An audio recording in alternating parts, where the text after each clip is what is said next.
देवाला रिटायर करा असं म्हणणारे नटसम्राट ज्येष्ठ अभिनेते डॉक्टर श्रीराम लागू. अभिनय आणि सामाजिक क्षेत्रामध्ये 5 दशकांहून अधिक काळ कार्यरत राहिलेल्या डॉक्टर श्रीराम लागू यांनी मराठी चित्रपट, नाटक आणि सार्वजनिक जीवनात आपल्या योगदानाने आपला एक अमिट ठसा निर्माण केला. मराठी रंगभूमीवरील मैलाचा दगड समजल्या जाणाऱ्या नटसम्राट या नाटकातील आप्पासाहेब बेलवणकरांची भूमिका त्यांनी केली आणि हे पात्र अजरामर झालं. आकाश पेलताना, काचेचा चंद्र, गारबो, गिधाडे, नटसम्राट, गुरु महाराज गुरु, आंधळ्यांची शाळा, चंद्र आहे साक्षीला, उद्ध्वस्त धर्मशाळा, कीरवंत, बेबंदशाही, सूर्य पाहिलेला माणूस, उद्याचा संसार अशा अनेक नाटकांमध्ये त्यांच्या भूमिका गाजल्या. डॉक्टर श्रीराम लागू यांचं शिक्षण पुणे आणि मुंबई शहरामध्ये झालं. अभिनयाचा छंद लहानपणापासून होता. वैद्यकीय शिक्षण घेताना सुद्धा त्यांनी अभिनयाचा छंद जोपासला होता. डॉक्टर झाल्यानंतर त्यांनी काही काळ आफ्रिकेत नोकरी केली. अभिनयाचा छंद त्यांनी तिथेसुद्धा जोपासला. श्रीराम लागू यांनी हिंदी चित्रपटांमधून अनेक चरित्र भूमिका साकारल्या.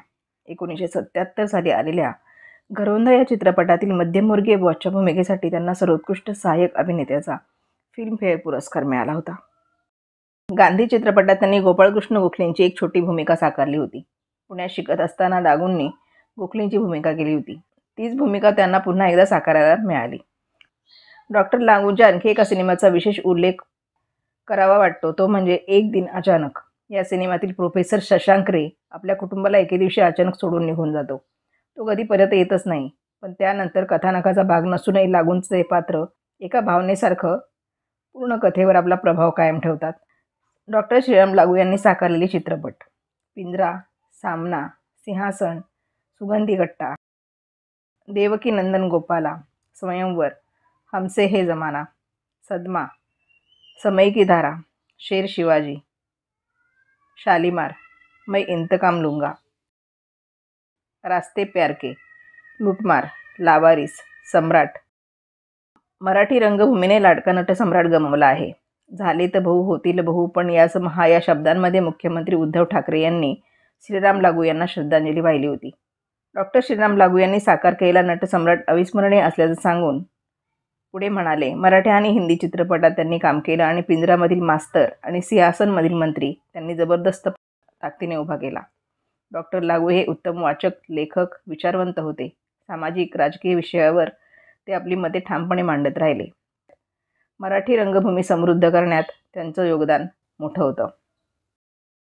लमान हे डॉक्टर लागूंचं आत्मचरित्र प्रसिद्ध आहे. प्रसिद्ध अभिनेते नसरुद्दीन शहा यांनी लमान हे पुस्तक म्हणजे कोणत्याही नटासाठी अभिनयाचं बायबल आहे असं म्हटलंय. सिने कलाकार असूनही डॉक्टर लागू सामाजिक मुद्द्यांवर नेहमी व्यक्त व्हायचे. त्यावरून कधीकधी ते वादाच्या भोवऱ्यातही अडकायचे. मात्र धर्म आणि अंधश्रद्धांसारख्या सामाजिक विषयांकडे दुर्लक्ष त्यांनी कधी केलं नाही. काही वर्षांपूर्वी त्यांनी केलेल्या देवाला रिटायर करा या वक्तव्यावर अनेक उलटसुलट चर्चा झाल्या. नंतरच्या काळात डॉक्टर लागूंनी स्वतःला अंधश्रद्धा निर्मूलन समितीशी जोडून घेतलं होतं. प्रोग्रेसिव्ह ड्रामॅटिक असोसिएशनच्या माध्यमातून श्रीराम लागू यांनी समांतर रंगभूमीसाठी मोठं योगदान दिलं. डॉक्टर श्रीराम लागू अध्यक्ष असलेल्या रूपवेध प्रतिष्ठानतर्फे नाट्यक्षेत्रात उल्लेखनीय कामगिरी करणाऱ्या रंगकर्मींना तन्वीर सन्मान हा पुरस्कार दिला जातो. आपला दिवंगत मुलगा तन्वीर याच्या स्मृतिप्रित्यर्थ 2004 पासून त्यांनी हा पुरस्कार द्यायला सुरुवात केली होती.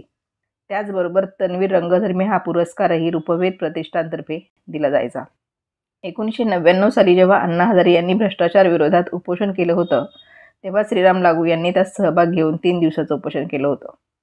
डॉक्टर श्रीराम लागू यांच्या जाण्याने निर्माण झालेली पोकळी भरून येणार नाही. डॉक्टर श्रीराम लागू यांचं व्यक्तिमत्व अतिशय पारदर्शक होतं. त्यांनी आपल्या अभिनयातून नेहमीच एक विचार मांडला. ते खऱ्या अर्थाने अभ्यासू आणि विचारी नट होते. डॉक्टर लागू यांनी नाटकाच्या अभिव्यक्ती स्वातंत्र्यासाठी नेहमी लढा दिला. आणीबाणीच्या काळात त्यांनी स्वतः अँटिगनीसारखं नाटक लिहिलं. घाशीराम कोतवाल, सखाराम बाइंडर सारख्या नाटकांवरून जेव्हा वाद उद्भवला होता तेव्हा ते कलाकारांच्या आणि दिग्दर्शकांच्या पाठीशी उभे राहिले होते. आपल्या अभिनयाच्या विविध छटा दाखवत लागूंनी प्रेक्षकांचं प्रचंड मनोरंजन केलं. परंतु प्रेक्षकांच्या चेहऱ्यावर कायम हसू उमटवणाऱ्या या अभिनेत्याने खऱ्या आयुष्यात खूप मोठं दुःख सहन केलं आहे. ऐन तरुण वयात त्यांचा मुलगा गमावला. हे दुःख आयुष्यभर त्यांना सहन करावं लागलं. डॉक्टर श्रीराम लागू यांनी हिंदी, मराठी मिळून जवळपास 125 पेक्षा जास्त चित्रपट केले. लागू यांनी प्रत्येक भूमिका जिवंत केली. पुण्यात लहानाचे मोठे झालेल्या लागूंनी वैद्यकीय महाविद्यालयात असताना नाटकात काम करायला सुरुवात केली होती. त्यानंतर त्यांनी नाट्यसंस्था सुरू केली. कॅनडा, इंग्लंड येथे पुढचं शिक्षण त्यांनी घेतलं होतं. परंतु त्यांचं मन अभिनयात जास्त रमायचं. त्यामुळे त्यांनी 1969मध्ये डॉक्टरी पेशाला अलविदा करत वसंत कानेटकरांच्या ओशाळला मृत्यू या नाटकातून पुन्हा अभिनय कारकिर्दीला सुरुवात केली. यशाची एक एक पायरी चढत असताना त्यांच्या आयुष्यात असा एक काळ आला जिथे ते जागच्या जागी थिजून गेले होते. त्यांच्या मुलाचं ऐन तारुण्यात वयाच्या 24व्या वर्षी निधन झालं. या घटनेमुळे मनावर मोठा आघात झाला. श्रीराम लागू आणि नाट्य अभिनेत्री दीपा लागू यांचा मुलगा तन्वीर पुणे मुंबई ट्रेनने प्रवास करत होता. त्यामुळे झोपडपट्टीतील एका मुलाने ट्रेनवर दगड फेकला आणि तोच दगड तन्वीरच्या डोळ्याला लागला. या दुखापतीमध्ये त्याचं निधन झालं. 1994मध्ये तन्वीरचं निधन झालं. त्याच्या निधनानंतर श्रीराम लागूंनी 2004 पासून तन्वीर पुरस्कार देण्यास सुरुवात केली होती.